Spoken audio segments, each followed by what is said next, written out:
நம்ம ஜாக்ஸ் கிச்சனில் நான் செஞ்சு காட்ட போகிற ரெசிபி என்ன அப்படின்னு பார்த்தீங்கன்னா பன்னீர் மசாலா தோசை. இந்த பன்னீர் மசாலா தோசை எப்போவுமே ரெஸ்டாரண்ட் ஸ்பெஷல் அப்படின்னு சொல்லலாம். எப்போவுமே நம்ம ஹோட்டல்ஸ்க்கு போனோம்னா இதை ஆர்டர் பண்ணி சாப்பிடுவோம். ரொம்ப டேஸ்டியாக இருக்கும். அது போக பார்த்தீங்கன்னா நல்ல ரிச்சான ப்ரோட்டீனும் இதில் இருக்குது. ஸோ இதை நான் அப்படியே ரெஸ்டாரண்ட் ஸ்டைலில் மொறுன்னு பேப்பர் ரோஸ்ட் ஊற்றி இதில் எப்படி செய்கிறது அப்படின்ற ரெசிபி தான் இன்றைக்கி உங்களோட ஷேர் பண்ணிக்க போகிறேன். ரொம்ப டேஸ்டி அண்ட் சிம்பிளான ரெசிபி. எப்படி செய்கிறதுன்னு வாங்க காமிச்சிடுறேன். ஹாய் ஃப்ரெண்ட்ஸ், நான் உங்கள் சுபைதா ஜாக்ஸ் கிச்சனில் இருந்து. இது உங்களுக்கான சேனல் நமது முறையில்.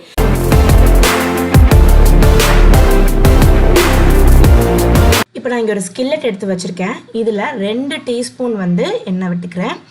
எண்ணெய் கொஞ்சம் நல்லா சுடனதுக்கப்புறம் இதில் 1/2 டீஸ்பூன் அளவுக்கு நல்லா பொடிசாக கட் பண்ண பூண்டு சேர்த்துட்டு இதை மீடியம் டு லோ ஃப்ளேமில் வச்சு ஒரு வாட்டி நல்லா வதக்கி விட்டுக்கிறேன். ஒரு 10 செகண்ட் வதக்கினா போதும், ரொம்ப ப்ரௌன் ஆகிற அளவுக்கு வதக்க தேவையில்லை.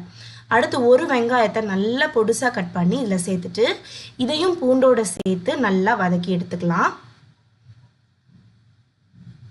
நல்லா வதக்கியாச்சு. இந்த மாதிரி லைட்டாக ஒரு கோல்டன் கலர் அதில் வர வரைக்கும் வதக்கி எடுத்ததுக்கப்புறம் இதில் ஒரு தக்காளி, நாட்டு தக்காளி, அதையும் நல்லா பொடிசாக கட் பண்ணி சேர்த்து இதோட சேர்த்து போட்டு வதக்கி எடுத்துக்கலாம். வதங்கட்டும். இப்போ நல்லா வதங்கிடுச்சு. இதில் 1/2 டீஸ்பூன் அளவுக்கு பச்சை மிளகா நல்லா ரவுண்டாக கட் பண்ணி சேர்த்துக்கிறேன். மிளகாய்த்தூள் 1 டீஸ்பூன், காரத்துக்கு தகுந்த மாதிரி கூட நீங்கள் சேர்த்துக்கலாம். மஞ்சள் தூள் 1/2 டீஸ்பூன், இது எல்லாத்தையும் சேர்த்துடுறேன் நான். அதுக்கப்புறம் இதில் கரம் மசாலா தூள், இது நான் ஏற்கனவே ரெசிபி நம்ம சேனல்லே ஷேர் பண்ணியிருக்கேன். அந்த ரெசிபியோட லிங்க் டிஸ்கிரிப்ஷனில் கொடுக்குறேன், நீங்கள் செக் பண்ணி பாருங்கள். Beetroot 2 table spoon, cabbage 2 table spoon, இந்த மாதிரி துருவி சேர்த்துருக்கேன். அடுத்து சுவைக்கேற்ப உப்பு, இது எல்லாத்தையும் சேர்த்துட்டு ஒன்று சொன்னாப்பில் நல்லா இதை நம்ம கலந்து விட்டுடலாம். இது எதுவுமே ரொம்ப வேகணும் மசியணும்னு தேவையில்லை. ஏன்னா கொஞ்சம் இதை கொஞ்சம் க்ரன்ச்சியாக இருந்தால் தான் நல்லாயிருக்கும் சாப்பிடும்போது. ஸோ இது எல்லாத்தையும் சேர்த்து ஒரு 2 நிமிஷத்துக்கு மீடியம் டு லோ ஃப்ளேமில் வச்சு குக் பண்ணிக்கிட்டால் போதும். ஒரு வாட்டி வதக்கினதுக்கப்புறம் இல்லை லைட்டாக தண்ணி தெளித்து விடுவாங்கன்னு சொல்லுவாங்கள்ல, அந்த மாதிரி ஒரு டேபிள் ஸ்பூன் அளவுக்கு தண்ணியை தெளித்து விட்டு திரும்ப இதை லைட்டாக குக் பண்ணி எடுத்துக்கிறேன். இப்போ நல்லா இதை இந்த மாதிரி வதக்கி எடுத்துக்கிட்டேன். அடுத்து இதில் நான் 2 டேபிள் ஸ்பூன் பால் ஆடை சேர்க்குறேன். வீட்டில் எடுத்து வச்சுருக்க பால் ஆடை. நீங்கள் ஃப்ரெஷ் க்ரீம் சேர்க்கறனாலும் சேர்த்துக்கலாம், இது மாதிரி பால் ஆடை சேர்த்துக்கிறதுனாலும் சேர்த்துக்கலாம். இது நல்ல ஒரு பைண்டிங் கொடுக்கும். அது மட்டும் இல்லாமல் நல்ல ஒரு டிஃப்ரெண்ட்டான ஒரு க்ரீமி டேஸ்ட் இருக்கும் இது சேர்க்குறதுனால. இப்போ பாருங்கள், நல்லா இந்த மாதிரி வந்ததுக்கப்புறம் நான் ஏற்கனவே ஒரு 150 பொடிசாக கட் பண்ணி எடுத்து வச்சுருக்கேன். அதையும் இதில் சேர்த்துடுறேன். சேர்த்து ஒன்று சொன்னாப்பில் கலந்து எடுத்துகிட்டு வந்துடலாம். நம்மளுடைய ஸ்டஃபிங் நல்லா ரெடி ஆகிடுச்சு. பன்னீர் சேர்த்துட்டு எப்போவுமே ரொம்ப நேரம் குக் பண்ணக்கூடாது. ரொம்ப நேரம் குக் பண்ணிங்கன்னா பன்னீர் ஹார்ட் ஆகிடும். ஸோ அதனால் ஒரு 2 நிமிஷத்துக்கு லைட்டாக அந்த மசாலாலாம் ஒன்று சொன்னாப்பில் கலக்கிற அளவுக்கு நம்ம கலந்துக்கிட்டால் போதும். அந்தளவுக்கு குக் பண்ணி எடுத்துக்கிட்டால் போதும். இப்போது இதில் நம்ம கொஞ்சமாக கொத்தமல்லி தழை மேலே தூவி இறக்கி வச்சிடுறேன். இதை சைடில் இறக்கி வச்சுட்டேன். இது கொஞ்சம் ஆறட்டும். அடுத்து இப்போ ஸ்டவ்வை திரும்ப ஆன் பண்ணிவிட்டு நான் இங்கே தோசை தவா எடுத்து வைக்கிறேன். நான் வச்சுருக்க தவா பார்த்திங்கன்னா ஸ்கொயரில் உட்டன் ஹேண்டில் போட்டிருக்க தோசை தவா. இது 7 mm திக்னஸ் இருக்கக்கூடியது. இது நம்மளுடைய ராஷ் குக்கர்ஸ்லேயே அவைலபிளாக இருக்குது. ஸோ இங்கே நான் தோசை மாவு ரெடியாக ஏற்கனவே ஆட்டி எடுத்து வச்சுருக்கேன். நான் ஏற்கனவே ரெஸ்டாரண்ட் ஸ்டைல் தோசைஸ்லாம் எப்படி பண்ணணுன்றது நான் ஏற்கனவே நான் வீடியோஸ் அப்லோட் பண்ணியிருக்கேன். இதில் பார்த்திங்கன்னா நல்லா தண்ணி தெளித்து ஒரு துணியை வச்சு க்ளீன் பண்ணிடலாம். தோசை தவா நல்லா சூடானதுக்கப்புறம் அப்போ தான் நம்மளுக்கு பேப்பர் ரோஸ்ட் வாக்குறதுக்கு வரும். அடுத்து இதில் மாவை ஊற்றிட்டு நல்லா லைட்டாக சென்டரில் ஒரு ப்ரெஸ் கொடுத்து அப்படியே சுற்றி விட்டுடலாம்.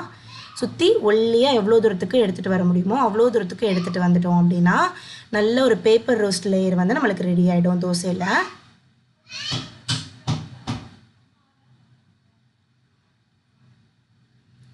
இப்போது இது ஒரு 30 செகண்டுக்கு அப்படியே வேகட்டும். அந்த மாவெல்லாம் கொஞ்சம் கலர் மாறி வந்ததுக்கப்புறம் இதில் எண்ணெய் விட்டுக்கலாம். 1 டீஸ்பூன் அளவுக்கு எண்ணெய் விட்டுக்கிறேன். அதுக்கு கம்மியாகவும் நீங்கள் விட்டுனா விட்டுக்கலாம். இப்போது லைட்டாக பாருங்கள் ப்ரௌன் ஆக ஆரம்பிச்சிடுச்சு. ஸோ தோசை நல்லா வேக ஆரம்பிச்சிருச்சு. இப்போ நம்ம எடுத்து வச்சுருக்க ஸ்டஃபிங்கை நடுவில் எடுத்து வச்சு நல்லா இந்த மாதிரி எல்லா பக்கமும் போகிற மாதிரி ஸ்ப்ரெட் பண்ணி விட்டுடலாம். ஸ்டஃபிங்கோட குவான்டிட்டி ஒருத்தவங்களுக்கு தகுந்த மாதிரி. நிறைய பேருக்கு நிறைய ஸ்டஃபிங் வச்சு சாப்பிட பிடிக்கும், ஒரு சில பேருக்கு கொஞ்சம் கம்மியாக தான் வச்சு சாப்பிட பிடிக்கும். ஸோ உங்களுடைய ஃபேமிலி ரெக்குவயர்மெண்ட்டுக்கு தகுந்த மாதிரி நீங்கள் அதில் ஸ்டஃபிங்ஸ் ஃபில் பண்ணிக்கலாம். நான் 2 டீஸ்பூன் இதில் ஸ்டஃபிங் ஃபில் பண்ணுறேன். ஏன்னா எனக்கு கொஞ்சம் ஸ்டஃபிங் அதிகமாகவே வச்சு சாப்பிட்றதுக்கு பிடிக்கும்.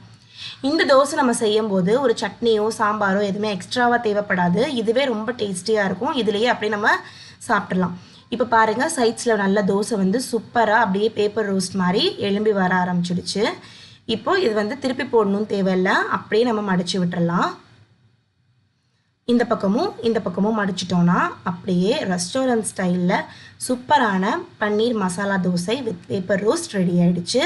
ஸோ இந்த ரெசிபி ரொம்பவே யூஸ்ஃபுல்லாக இருக்கும். டெய்லி நம்ம வீட்டில் வந்து யூஸ் பண்ணுறதுக்கு ரொம்பவே வந்து பயனுள்ளதாக இருக்கும் அப்படின்னு நினைக்கிறேன். அதே சாம்பார் சட்னி அப்படின்னு செஞ்சு கொடுக்காம தோசையிலே இந்த மாதிரி வெரைட்டியாக செஞ்சு கொடுத்தோன்னா வீட்டில் இருக்கவங்களும் ரொம்ப ஹாப்பியாக இருப்பாங்க. ஸோ இந்த மாதிரி ரெசிபீஸ் உங்களுக்கு பிடிச்சிருக்கு அப்படின்னா நம்ம சேனலை மறக்காமல் சப்ஸ்கிரைப் பண்ணிக்கோங்க. பக்கத்தில் இருக்க பெல் பட்டனையும் மறக்காமல் கிளிக் பண்ணிக்கோங்க.